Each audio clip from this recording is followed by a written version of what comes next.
E aí, pessoal? Aqui é o Mike Martins, do canal Mike Martins. Bem-vindos à minha série sobre Deus.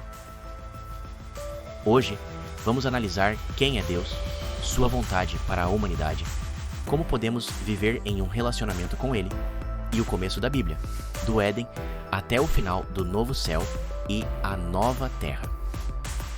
Também vamos explorar o novo Éden e não vamos esquecer o período entre o Antigo e o Novo Testamento e a base que foi lançada para o caminho até Jesus.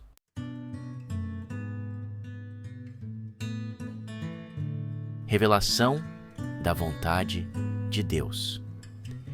A Bíblia revela a vontade de Deus de várias maneiras, incluindo seus mandamentos, ensinamentos e promessas. Ela nos guia sobre como viver uma vida alinhada com o seu propósito.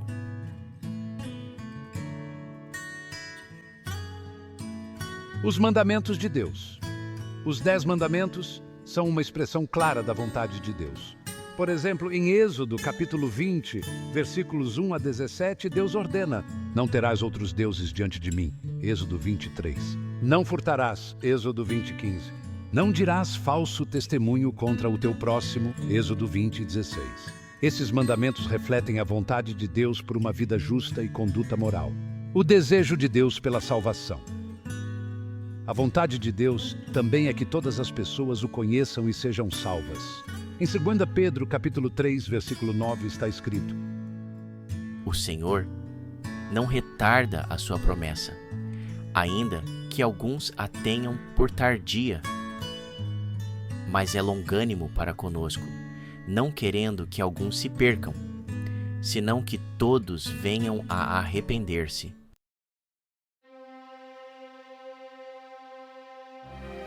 Revelação de quem Deus é. A Bíblia fornece inúmeras descrições do caráter e dos atributos de Deus, ajudando-nos a entender quem Ele é. Deus como Criador.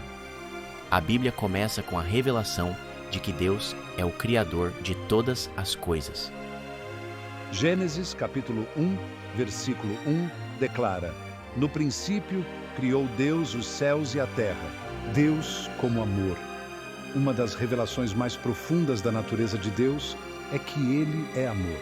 1 João, capítulo 4, versículo 8, afirma: aquele que não ama não conhece a Deus, porque Deus é amor.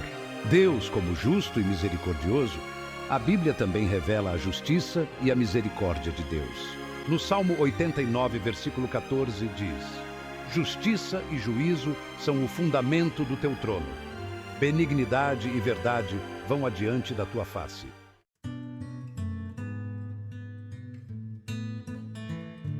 Vivendo em um relacionamento com Deus. A Bíblia não apenas nos diz quem Deus é, mas também como podemos viver em um relacionamento com Ele. Fé em Deus. A fé é essencial para viver em um relacionamento com Deus. Em Hebreus, capítulo 11, versículo 6, afirma: ora, sem fé é impossível agradar-lhe, porque é necessário que aquele que se aproxima de Deus creia que Ele existe e que é galardoador dos que o buscam. Amor a Deus e ao próximo. Jesus resumiu a lei em 2 mandamentos: amor a Deus e amor ao próximo. Em Mateus, capítulo 22, versículos 37 a 39, Jesus disse: amarás ao Senhor teu Deus de todo o teu coração e de toda a tua alma e de todo o teu pensamento. Este é o primeiro e grande mandamento. E o segundo, semelhante a este, é: amarás ao teu próximo como a ti mesmo. Oração e comunicação com Deus. A Bíblia incentiva os crentes a se comunicarem com Deus por meio da oração. Filipenses, capítulo 4, versículos 6 e 7. Aconselha: não andeis ansiosos por coisa alguma, antes, as vossas petições sejam em tudo conhecidas diante de Deus, pela oração e súplica, com ação de graças, e a paz de Deus, que excede todo o entendimento, guardará os vossos corações e os vossos pensamentos em Cristo Jesus.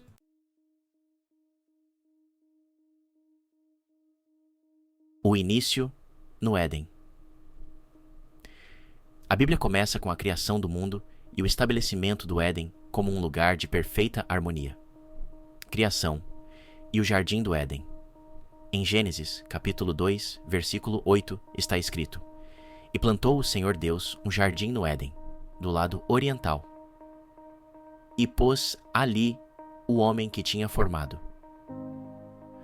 O Éden é descrito como um lugar de abundância, beleza e paz, onde a humanidade desfruta de comunhão direta com Deus. A queda do homem. No entanto, essa harmonia é rompida pela desobediência de Adão e Eva. Em Gênesis, capítulo 3, versículo 6, Eva e Adão comem da árvore proibida, levando à queda, e, vendo a mulher que aquela árvore era boa para se comer e agradável aos olhos e árvore desejável para dar entendimento, tomou do seu fruto e comeu e deu também a seu marido, e ele comeu com ela. Como resultado, eles são expulsos do Éden e o pecado entra no mundo, trazendo consigo a morte e a separação de Deus. As consequências. Em Gênesis, capítulo 3, versículos 23 e 24, lemos sobre sua expulsão. E o Senhor Deus o lançou fora do jardim do Éden para lavrar a terra de que fora tomado. E havendo lançado fora o homem, pôs querubins ao oriente do jardim do Éden, e uma espada inflamada que andava ao redor para guardar o caminho da árvore da vida.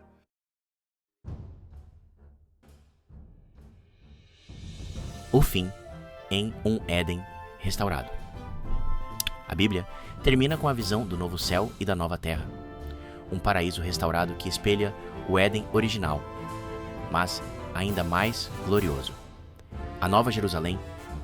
No livro de Apocalipse, o apóstolo João descreve um futuro em que o povo de Deus habita com ele em uma criação restaurada e perfeita.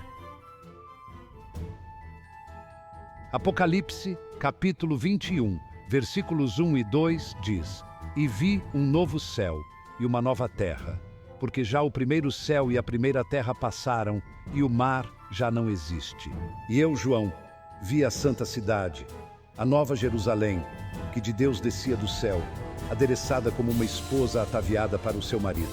O rio e a árvore da vida, esta nova criação contém elementos que lembram o Éden. Apocalipse, capítulo 22, versículos 1 e 2, descreve o rio da vida e a árvore da vida. E mostrou-me o rio puro da água da vida, claro como cristal, que procedia do trono de Deus e do Cordeiro. No meio da sua praça, e de um e de outro lado do rio, estava a árvore da vida, que produz 12 frutos, e dá seu fruto de mês em mês. E as folhas da árvore são para a saúde das nações. Deus, habitando com seu povo, neste Éden restaurado, a maldição do pecado desapareceu, e Deus habita com seu povo em perfeita harmonia. Apocalipse, capítulo 21, versículos 3 e 4, declara: E ouvi uma grande voz do céu, que dizia: Eis aqui o tabernáculo de Deus está com os homens, pois com eles habitará, e eles serão o seu povo. E o mesmo Deus estará com eles, e será o seu Deus. E Deus limpará de seus olhos toda a lágrima.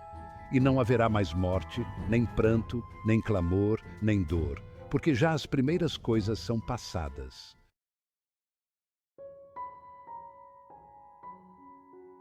O período entre a conclusão do Antigo Testamento e o nascimento de Cristo é conhecido como o período intertestamentário. Essa lacuna, que durou aproximadamente 400 anos, é frequentemente chamada de os anos silenciosos, porque não houve novos escritos proféticos durante esse tempo. No entanto, foi um tempo de desenvolvimentos históricos culturais e religiosos significativos que prepararam o cenário para os eventos do Novo Testamento.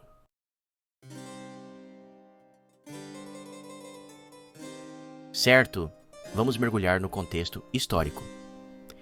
O período intertestamentário abrange o período do domínio do Império Persa sobre Israel até a ascensão do Império Romano, que governava na época do nascimento de Cristo. Este período pode ser dividido em várias fases principais.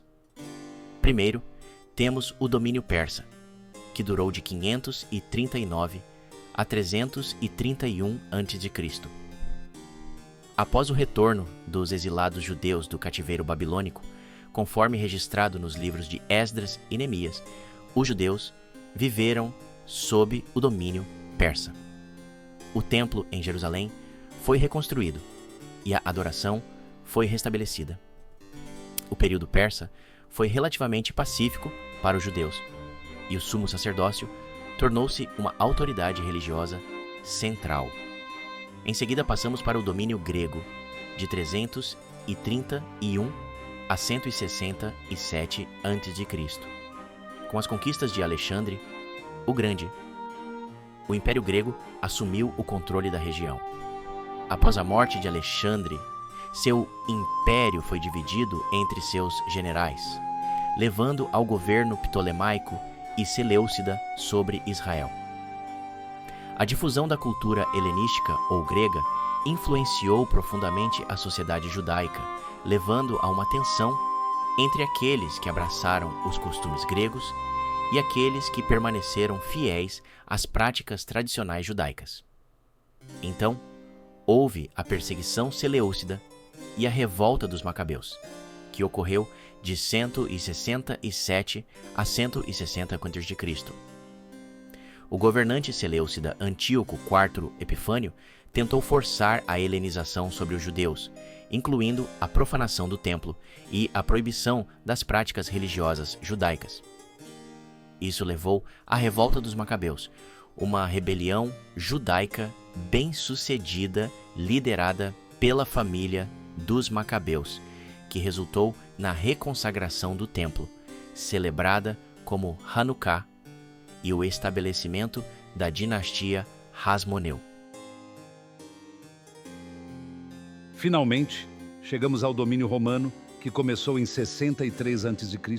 e continuou em diante. O general romano Pompeu conquistou Jerusalém em 63 a.C., colocando a região sob controle romano. Herodes, o Grande, um rei nomeado pelos romanos, governou a Judéia na época do nascimento de Jesus. O ambiente político e social durante o domínio romano, incluindo a expectativa de um Messias para libertar os judeus da opressão, é um pano de fundo crucial para o Novo Testamento.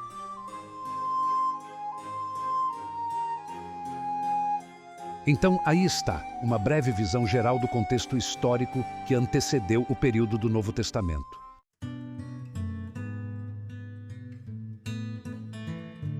Desenvolvimentos religiosos e culturais. Durante este período, ocorreram várias mudanças religiosas e culturais significativas que moldaram a vida e o pensamento judaicos. Desenvolvimento de seitas religiosas. Os fariseus, saduceus, essênios e zelotes surgiram como grupos distintos dentro do judaísmo, cada um com diferentes interpretações da lei e respostas ao domínio estrangeiro. Os fariseus enfatizavam a estrita obediência à lei e às tradições orais, enquanto os saduceus, que estavam mais alinhados com a aristocracia sacerdotal, rejeitavam essas tradições e só aceitavam a Torá escrita. Os essênios, que são frequentemente associados aos manuscritos do Mar Morto, viviam em comunidades isoladas, aguardando a intervenção divina. Os zelotes eram um grupo mais militante, defendendo a derrubada do domínio romano. A Septuaginta. As escrituras hebraicas foram traduzidas para o grego, tradução conhecida como Septuaginta, que passou a ser amplamente utilizada entre os judeus que viviam no mundo helenístico. Esta tradução teve um papel significativo na difusão do pensamento judaico e acabou por influenciar os primeiros escritos cristãos. O sistema de sinagogas, com a diáspora judaica e a perda da independência política, as sinagogas tornaram-se locais centrais de culto e vida comunitária, especialmente fora de Jerusalém. Este sistema de culto e estudo local foi crucial para manter a identidade judaica e a prática religiosa em tempos de domínio estrangeiro.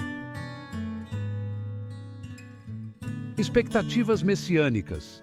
A opressão e as dificuldades enfrentadas sob o domínio estrangeiro aumentaram a expectativa judaica da vinda de um Messias, um libertador de Deus que restauraria Israel e traria o reino de Deus na terra.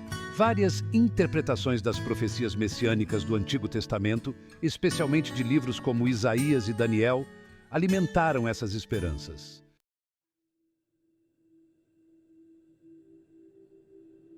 A transição para o Novo Testamento. O Novo Testamento começa com o nascimento de Jesus Cristo durante o reinado de Herodes, o Grande, sob o domínio romano.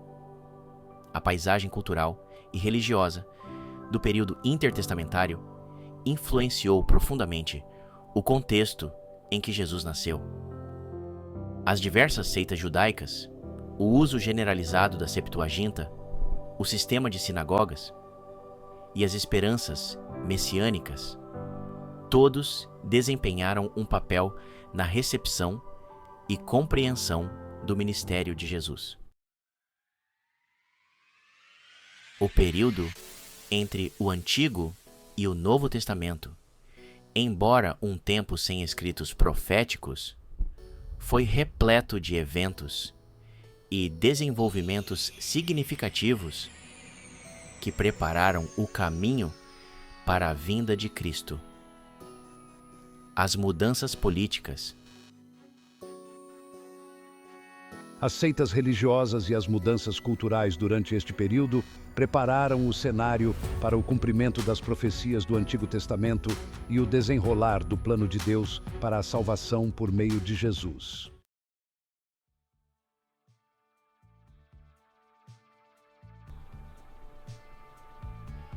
Obrigado por se juntar a nós nesta série sobre Deus.